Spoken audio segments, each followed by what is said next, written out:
огненном 1919 году политкомиссар башкирской кавалерийской дивизии, защищавший колыбель русской революции от войск Юденича и финнов, стал главным героем фотосессии, организованной властями Красного Питера.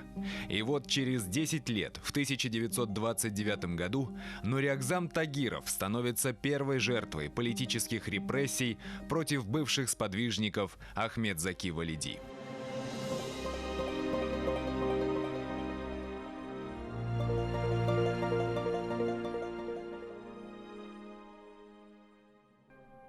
Я уроженец города Уфы, родился в 24 году. Семья наша проживала на улице Малоильинской. Это какая-то косая линия, уходящая от улицы Фрунзе. А потом мы переехали на улицу Свердлова, жили в доме, который сейчас снесен, напротив Кировского райисполкома. Или за универмагом, значит, центральным этим универмагом, он называли нашу бытность Каримовским универмагом, вот за ним. Там наша жизнь, собственно говоря, вот и протекала. Это было 6 комнат, значит, в зале стоял пианино, фонограф, отец пел хорошо, он в фонографе записывал песни. Как-то утром, рано, еще темно было, летом 29-го года, стук в дверь, вернее, в ворота, там ворота были. Ну, я это уже по словам я только матери говорю. Значит, вышли, пришли 3 человека, зашли. Ну, Нуриагай, значит, пойдемте в кабинет. Ну, через какое-то время вышли они. Он подошел, попрощался с нами, поцеловал мать и говорит, мою маму звали Гайша, он называл ее Айшук. Айшук, вот здесь какое-то недоразумение, уложи детей, я утром вернусь. Еще с концами. Почему именно он? Ведь до рокового 1937 года, когда Сталин одним ударом уничтожил Юмагулова, Халикова, Муртазина и других виднейших деятелей Башкирской республики, было целых 8 лет. Чем так не угодил советской власти человек, не занимавший первых постов в башкирском правительстве ни при Валидове, ни после него? Нуриагзам Тагирович Тагиров родился 9 января 1888 года в ауле Ляваш, нынешнего Аргаяшского района Челябинской области. Его отцом был мулла Тагир Басыров, имевший приход в селе Метелево. Он всячески старался приобщить юного Нуриагзама к ведению личного хозяйства. Но тот, проявив свой строптивый и независимый нрав, вопреки желанию отца уезжает в Троицк и поступает в знаменитое медресе Расулия, основанное суфийским шейхом Зайнулой Расулевым. Вот в период первой революции забастовали шакирды. Тоже, значит, поднялись, в их голове там отец оказался. И теперь уже от рук жандарму пришлось бежать. Он бежал в Сибирь. Жизнь словно испытывала его на прочность. Работа в шахте близ Иркутска, куда устроился Нуриагзам, не прошла бесследно. Попав под завал, он серьезно покалечился. Пришлось оставить стезю горного рабочего, отправиться в Казахстан и зарабатывать на пропитание учительством. Скопив определенную сумму денег, Нуриагзам приезжает в Уфу и поступает в знаменитое медресе Алия. По окончании медресе Нуриагзам возвращается на родину, в Аргаяш. Теперь он хочет просвещать в духе джадидизма своих земляков.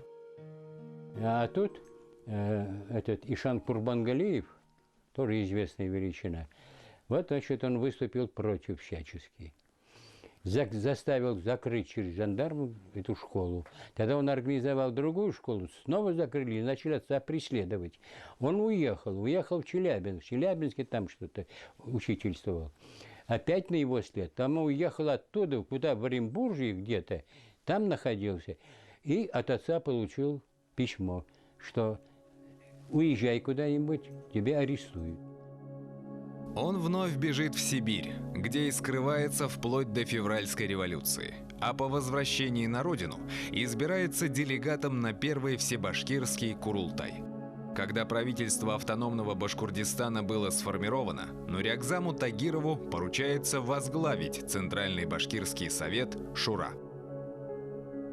В начале 1918 года на всей территории бывшей Российской империи наблюдалось явление, названное историками триумфальным шествием советской власти. Большевики, не встречая почти никакого сопротивления, захватывают бразды правления в Уфе, Екатеринбурге, Челябинске, Оренбурге и в других губернских центрах России. Параллельно происходит структуризация органов власти башкирского правительства. Эти два процесса, как две встречные волны, не могли не столкнуться друг с другом. Мятеж чехословаков, вспыхнувший в конце мая 1918 года, не только сдул как шелуху власть большевиков от Волги до Амура, но и стал сигналом к вооруженному восстанию против советской власти. Газета «Башкорт» сообщала: после того, как по воле Господа чехословаки заняли Челябинск, было принято решение заново созвать съезд башкир 16 властей. На следующий день для выяснения отношений с чехами съезд направил в Челябинск своих представителей в лице Сагита Мрясова, Габдулхака Габитова, Нурякзама Тагирова. Здесь возникает достаточно любопытная ситуация. Дело в том, что башкирское правительство оказалось разбросанным по всей Малой Башкирии, ну а Тагиров в это время оказался в Челябинске. Ему удалось найти общий язык с чехословаками, что, кстати, было очень непросто. Достаточно вспомнить, как непросто чехословаки нашли общий язык с эсерами в Самаре. Дело в том, что первоначально они их серьезно вообще не воспринимали. Поэтому это еще раз подчеркивает незаурядное, скажем, качество Тагирова, который сумел заинтересовать Чехословацкий национальный совет, представители которого располагались в Челябинске, и найти общий язык с ними. Чтобы понять важность этого назначения, нужно учесть, что в этот период времени, последовавший после освобождения в начале апреля 18 года арестованного башкирского правительства, его члены находились на нелегальном положении. И поэтому, когда после выступления чехословаков в Челябинске возродился Башкирский национальный совет «Шура», Нурякзам Тагиров на правах его председателя стал на несколько дней главой провозглашенной автономии. При Башкирском совете открывается отдел по формированию добровольческих отрядов, которые станут костяком регулярных частей башкирской армии. Заки Валиди уже приехал после этого дела. И вот первый полк, который выступил, значит, против красных, первый полк, выступил через 7 дней после приезда Заки Валиди. По прибытии в Челябинск Ахмед Заки Валидова наконец восстанавливается башкирское правительство. При нем создается Башкирский военный совет. Организация национального войска – задача первостепенной важности, поэтому председателем военного ведомства становится сам Валидов, а его заместителем – Нурякзам Тагиров. Они составляют мобилизационные планы, касающиеся башкирского населения, нескольких призывов. Башкирские части, действуя совместно с чехами, проявили себя с наилучшей стороны. И 28 июля красные были выбиты из Екатеринбурга. Всем известно, какое значение для успеха военных операций играет морально-психологическое состояние бойцов. Деморализованное войско превращается в толпу, неспособную предпринимать наступательных операций и думающую только о том, как побыстрее унести ноги. Если у большевиков была введена должность комиссаров, отвечающих за состояние боевого духа солдат, то в башкирских войсках был введен институт полковых и дивизионных мул. Текст приказа Башкирского военного совета за номером 339 гласит: духовные лица в башкирских военных частях назначаются на тех же основаниях, на каких назначаются священники в казачьих частях. Интересно, что в башкирских частях полковые мулы и дивизионные мулы выполняли порой несвойственные функции. Например, известен случай, когда на Стерлитамакском фронте дивизионный мула повел в атаку башкирских солдат, разгромил передовые красные части и ушел увлекшись атакой в глубокий тыл Красной Армии. Блуждал по красным тылам несколько дней и вернулся благополучно с конным отрядом обратно. Осенью 1918 года Нуриагзам Тагиров неожиданно был назначен полковым муллой 2-го башкирского пехотного полка. И неспроста. Казаки и башкиры прямо на фронтовой линии устраивали потасовки. Вот в этих условиях, конечно же, командование Белой армии обращалось за помощью к Валидову и, ну, скажем так, требовал от него навести порядок в своих частях, потому что белые генералы не могли этого сделать. Они пытались это делать, но у них ничего не получилось. И вот в этой сложной ситуации на разбор 2-й башкирский полк на Тюбинский фронт был отправлен Тагиров, который силы, скажем так, своего красноречия, силы собственного характера, силы воли своей сумел навести порядок, и башкирские солдаты вновь были направлены на, скажем так, действующий фронт, вот, и привели там до того времени, до которого их там продержало башкирское правительство.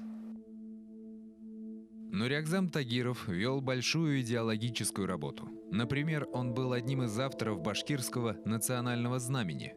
Как красноречивый оратор выступал на митингах, а как публицист на страницах национальной прессы.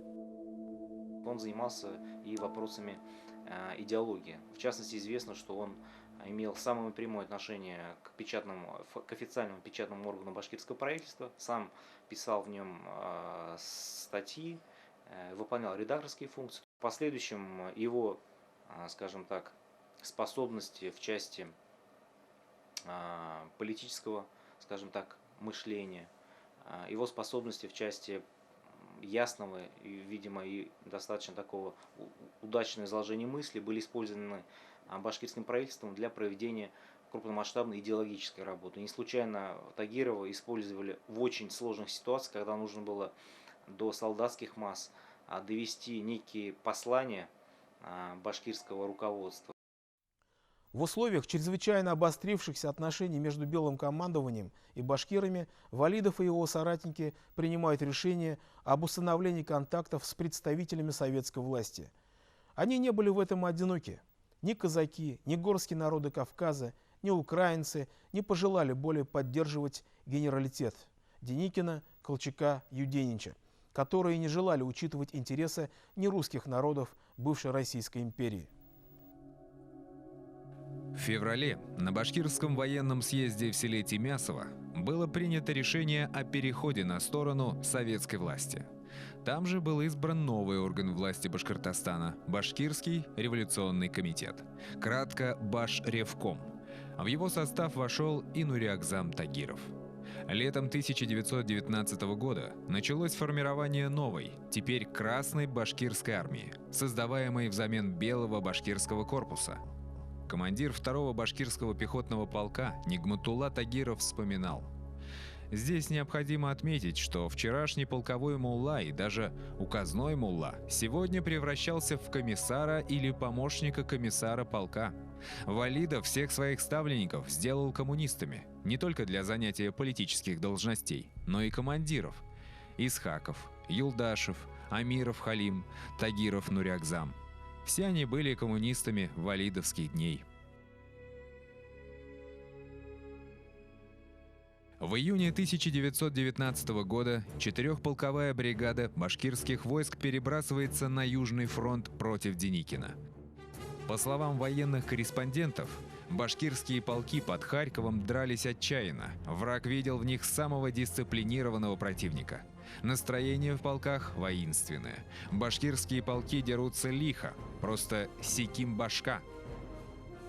Как раз когда он приехал в распоряжение, в место расположения башкирской стрелковой бригады, а именно в таком виде башкирской части воевали на Южном фронте, он приехал не один, он приехал с целым штабом специалистов, вот, и привел, видимо, с собой еще некоторое количество солдат и командиров. Соответственно, с его появлением вот эта башкирская стрелковая бригада была преобразована в башкирскую дивизию. Он стал комиссаром данной дивизии, вот, и непосредственно принимал участие в боевых действиях. Нигматулла Тагиров продолжает: Неожиданное появление башкирских частей на Полтавском фронте разрушило план Деникинской своры, и они были вынуждены сосредоточить против башкирских частей лучшие силы. Это прежде всего дивизия Кутепова, знаменитая, состоящая из элитных частей. Это дроздовцы, корниловцы, марковцы и так далее. Они пытались башкирскую дивизию окружить и разгромить полностью, потому что понимали, что именно это соединение, в общем-то, является одним из самых опасных для них, и здесь сконцентрировали достаточно крупные силы. Едва был ликвидирован Деникинский фронт, возник новый – Петроградский. На колыбели русской революции с запада наступал генерал Юденич, а с севера нависали войска Финляндии. Для отражения и тех, и других в бывшую столицу империи с Южного фронта была переброшена башкирская кавалерийская дивизия, а также пехотные части из Башкирии. Башкирские войска в боях против Юденича проявили чудеса храбрости. Когда отгремели сражения, им была устроена грандиозная фотосессия, благодаря которой мы имеем редкую возможность увидеть, как выглядели башкирские войска.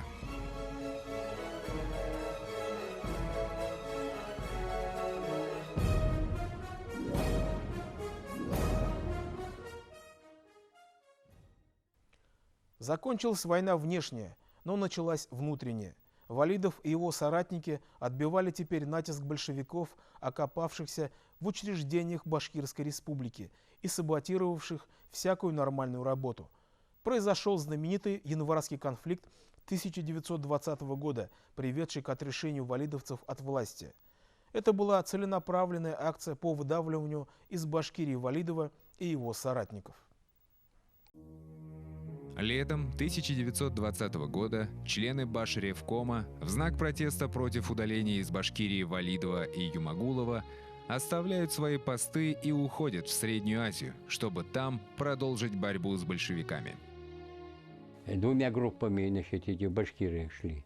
Одни шли на Каспий, а другие на Ташкент. Отец шел на Ташкент. По дороге заболел. Где-то в казахском кишлаке остался. Выздоровев, надо было денег немножко заработать. Он там начал грамоте учить детей, подзаработал денег и уже к концу года только приехал в Ташкент. В начале 1921 года Нуриакзам Тагиров поступает под вымышленной фамилией на службу в Наркомпрос Бухарской Советской Республики. И в это время Ахмед Заки Валидов, взявший в руки политическое руководство басмаческим движением, собирает тайное совещание под Бухарой, где ставит задачу организации военных формирований для борьбы с советской властью. Когда от Заки Валиде получил Леонид Троев указание поднять восстание в Семиречье, он не мог в это дело пойти. Буквально 1,5 года до этого он был комиссаром дивизии по обороне Петрограда. И как он может сейчас сразу перелицеваться, как многие могут сейчас и сделали, не мог перелицеваться, чтобы пойти против того, что он защищал буквально вот недавно. Нуриакзам Тагиров и двое его товарищей, Мутин и Магазов, единогласно принимают решение ослушаться приказа своего вождя. Это был шаг отчаяния. Их неутомимый вождь, за которым они шли из огня в полымя в течение 2 лет гражданской войны, все еще был полон сил бороться с большевиками, составлял десятки политических комбинаций, собирал тайные собрания, рассылал повсюду своих разведчиков. А они просто смертельно устали от войны, от политики, от своего беспокойного вождя. У них была возможность уйти за границу, но Нуриакзам Тагиров и его товарищи решают вернуться в Башкирию. В фильме по мотивам романа Булгакова «Бег» генерал Чернота говорит, что от смерти он не бегал, но и добровольно в руки ЧК не пойдет. Это позиция Валидова. Другой генерал, Хлудов, зная, что в России его ждет виселица, тем не менее рвется на родину, без которой не видит смысла в своем существовании. Это позиция Нуриакзама Тагирова. Он мог эмигрировать, за границу идти. Ведь они земляки с этим Абдул-Кадр Инаном. И во время гражданской войны, и в контакте все вместе были они. Тот эмигрировал после басмаческого движения, но отец мог по их следам пойти. Этого он не сделал. У отца была одна страсть – любовь к своей земле.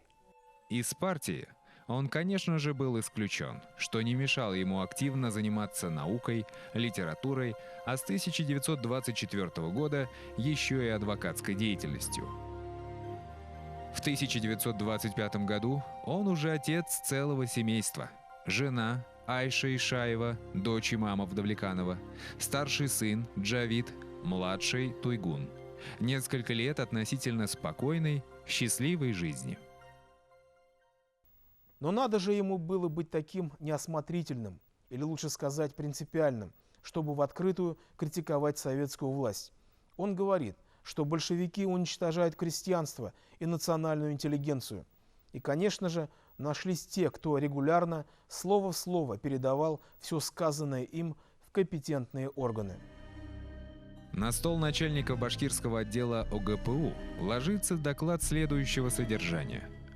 За последнее время среди беспартийной башкирской интеллигенции, активно участвовавшей в период валидовщины, замечается заметное оживление националистической деятельности.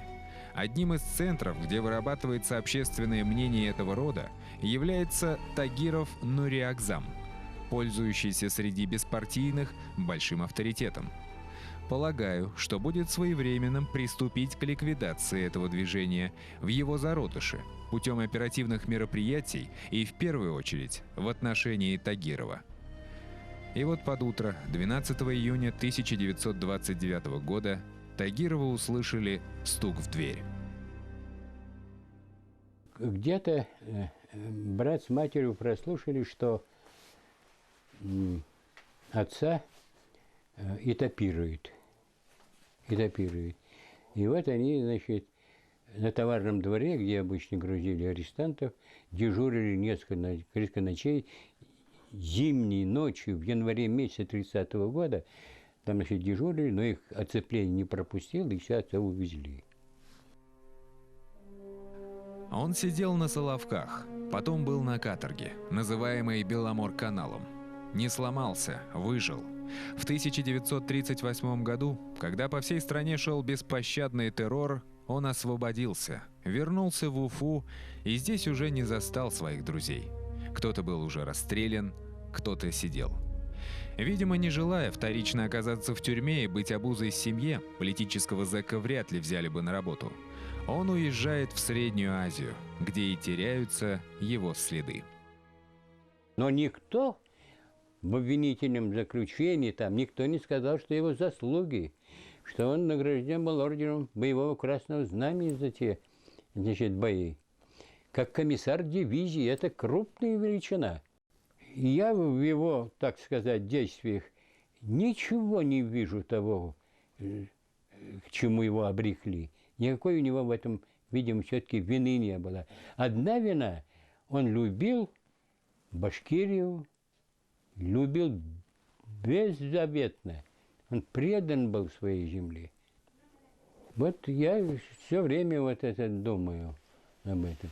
Ну что он сделал? Началась война. Старший сын Нуриакзама Тагирова Джавид погиб под Ленинградом. Туйгун Тагирович также был призван на фронт. Дошел до Берлина. За героизм был удостоен орденами и медалями. Затем стал геологом, кандидатом наук. Сыну валидовца в Башкортостане нечего было и думать о карьере. Поэтому всю свою жизнь он работал в Средней Азии, втайне, надеясь отыскать отца. Не удалось. На старости лет потянуло на родину. В Уфе, где он родился, ему не нашлось места. И вот теперь он со своей женой ютится в однокомнатной клетушке одного из микрорайонов Стерлитамака. Читая страницы воспоминаний Туйгуна Тагировича, думалось, какая необычная и в то же время хрестоматийная судьба. Дед, мулла, осуждавший большевизм, Отец – революционер валидовской когорты. Он и его брат – солдаты Красной Армии, защищавшие страну, которая заточила в тюрьму их отца и свела в могилу мать. Что это? И тут вспомнилось название книги нашего визави «Суровая проза жизни», несправедливая и жестокая проза. Но в этой прозе есть своя правда. Любая победа оплачивается жертвами ее паладинов, одним из которых был Нурякзам Тагиров, отдавший свою жизнь во имя нашей республики.